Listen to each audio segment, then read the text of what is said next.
I've got a topic I wanted to talk to you about today is authenticity. And it's a huge topic, and I think to cut it open and do some surgery on it would take hours and hours. So I'm going to scratch the surface in 9 or 10 minutes. I was having dinner with a good friend of mine who's become a good friend. He was just a client back then several years ago in a very posh restaurant. He's a chief executive. We were in one of those restaurants that does offal. You know, I can't mention the name, but he was eating. I was just pushing a rolled pig spleen around my plate, I think. But because I was avoiding eating, I was just observing him and listening to the conversation. And I noticed his watch. I said, "Great watch." It was a beautiful watch that he was wearing. He said, "Thanks very much." And he carried on eating. And then he stopped and he said, "It's a fake." I said, "What is?" He said, "My watch." I said, "Is it?" He said, "Yeah." I said, "Why would you tell me that?" He said, "Well, I felt bad that you think it's real." I said, "Right." I said, "Then why would you ever wear it if it's a fake?" He said, "I don't know. Now I feel a fake and I'm embarrassed too." And the conversation went slightly left field after that. But I was just thinking about this concept of being fake and being real. And I thought, this man is a leader, he's a CEO. And I thought, well, is authentic leadership a really good thing? Do you think it is? Do you think we should search for authentic leadership? Do you agree? Okay, I've got some nods. And I'm often invited to work with organizations to look for authentic leadership. What about Hitler? I utterly detest everything the man stood for, but I think he was probably authentic. I think to his dying day, he was going to continue to slaughter people he did not want on the face of the earth with every breath that he had, and you could probably trust with complete integrity that he was going to continue to do that. And so I don't know whether seeking authenticity is what we're really looking for, because someone might be authentically something which is adding no value to someone else and no value to them, no value to themselves. I think authenticity is about whether you are behaving in a line that feels, in a way that feels right for you, something that you believe is true about you. Now, I lived with an anorexic girl for a number of years when I was much younger, and she believed, frankly, that she was fat, and she wasn't. My view is that she just absolutely wasn't. I think you would agree too if you met her, she absolutely wasn't. And you know, you're never a prophet in your own town, so there's not a lot I could do, but we were getting some help for her. And one therapist that we were with was saying we should take a piece of string and ask her to take the piece of string and make a loop the same size that she thinks is her waist. And then put it around her waist and show her essentially that her view is not truth. So she put the piece that she said, "Oh, I think it's this big." She put this huge loop. So I took the piece of string, placed it around her waist, and showed her that her waist was this big. And she said, "You moved it." She was questioning my authenticity, right? And I said, "You do it." So she put it around her own waist and came up with this length of string, right? And she was saying, well, if that's the truth, if that's the truth, then, and I think that I'm fat, why do I feel so fat if that's the truth? Like, why do I feel that? And the answer is because you believe it. It's because you believe you are. That's why it feels so real. It actually feels authentic to her, and yet it's not true. And imagine if you believe some things that are not true about you, but you believe them and they feel authentic. Imagine if you feel that you're not worthy. Imagine if you feel that you're just not good enough. Imagine if you were invited to speak at TED and someone said, "Come and speak." And you thought, well, I'm just not good enough. I'm just not worthy. I just can't be as good as all those other people. You start comparing and competing with other people, thinking, it's just not me. So to remain authentic, there's a number of things you can do. One is not do it. So you say, well, I could do it, but I'm not going to because it wouldn't be authentic. So authentically, I'm going to sit in the audience and keep a low profile, and I'm not going to do it. See, authentically, I'm not going to wear those things. Authentically, I'm not going to have that conversation because it isn't me. Can you resonate with that?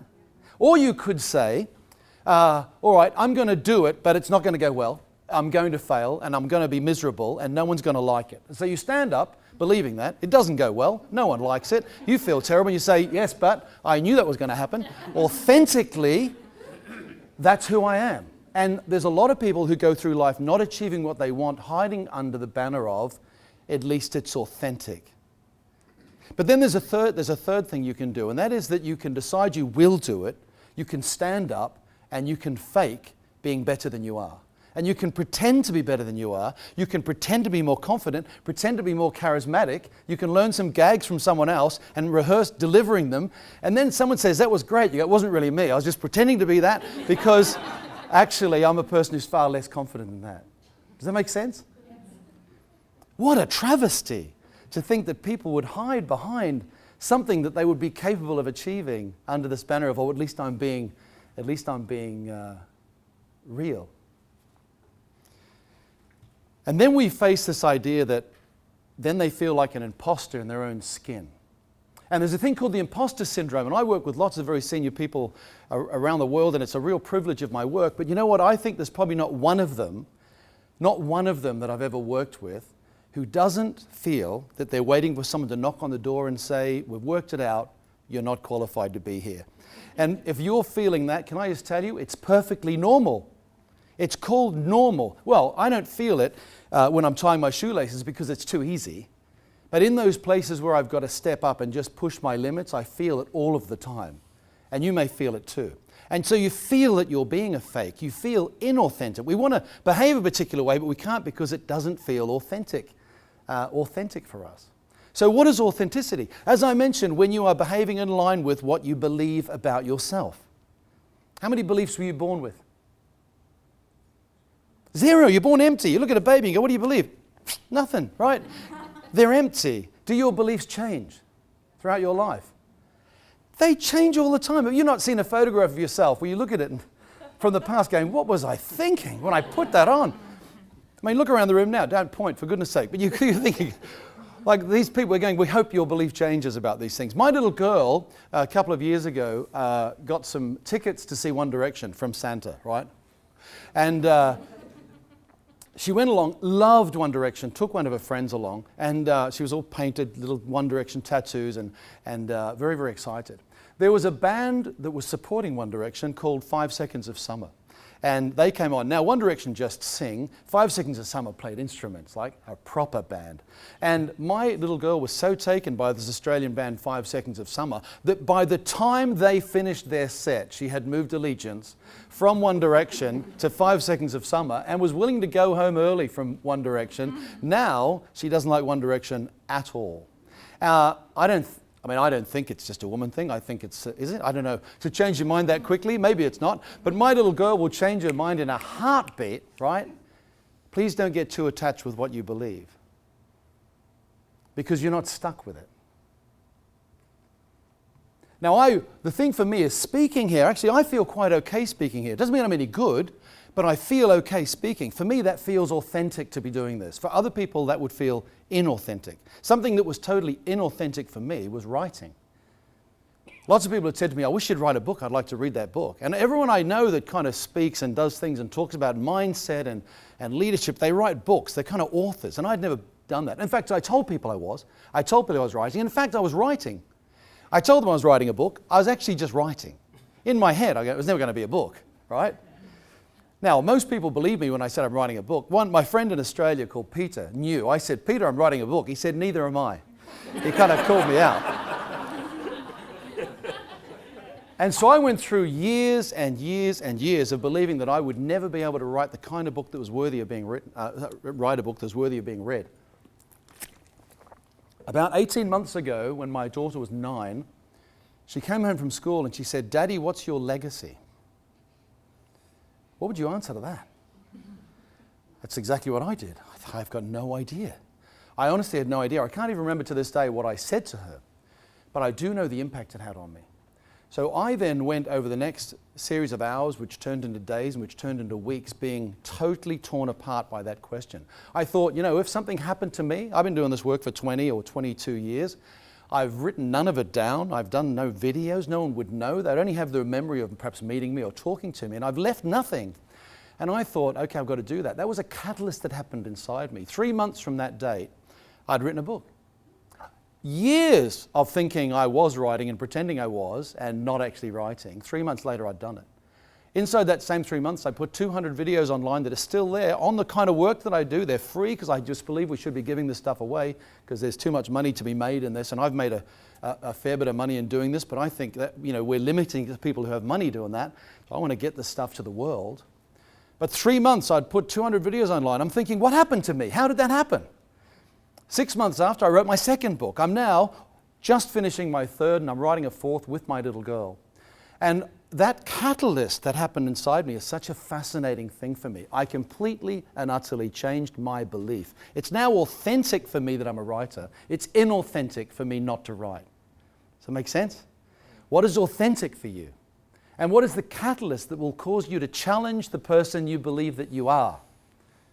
And is it possible for you to challenge that and not think about what comes or what you are or who you are authentically, but who would you like to be and how does that become authentic? Don't look for authentic leadership. Look for behavior you want and hope that that becomes authentic. You see, it's about who you're being. I can know that I should give you an apology and not do one. And you probably know people who you think they should really apologize and they don't. But knowing's okay, but what you do is more important. You can do, however, an apology and not be apologetic. You've probably had a few of those, right?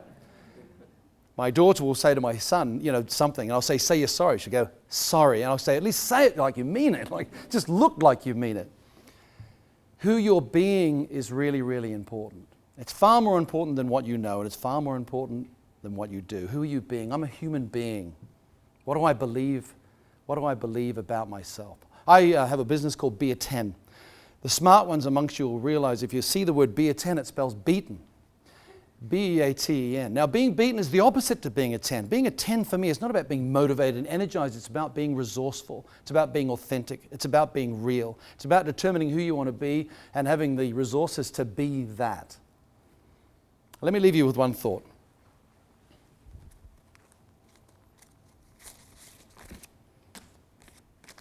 There's a £10 note. If I screw it up, what's it worth? If I tear it, what's it worth? What if I put a moustache on Her Majesty? Not that I would, honestly. What if I drew one? In fact, this has got some numbers on it, this one. It's already been defaced. What's it worth? What if I didn't want it and I said, I just don't want it? I reject it. What's it worth? It's still worth £10. What if I say, you're not worth £10? What's it worth? What if I say, you will never amount to £10? What's it worth? Short of lighting a match under it and destroying it, I can't take away its value. It has an intrinsic value of 10, right? That's what it is. I work with people all over the world and I'll say, how's it doing? They say, well, I'm carrying a bit much weight at the moment. 9. My father left when I was young. 8. I went for a job recently, didn't get it, someone else got it. 7. I'm a woman. And before you think I'm joking about that, I can't tell you, you watch Sheryl Sandberg's video, how many people, how many women will tell me that the fact that they're a woman is the thing that makes it more difficult for them. You go, I'm a single mum, 6. You tell me what yours is. But I'd just like to leave you with this message. You're a 10. The people in your life deserve you to have you at a 10. Your children deserve to see you at 10. Your employer deserves to have you at 10. But my wish for you is that you deserve to experience life from 10 being everything that you can be. Please be a 10. Thank you very much. Thank you.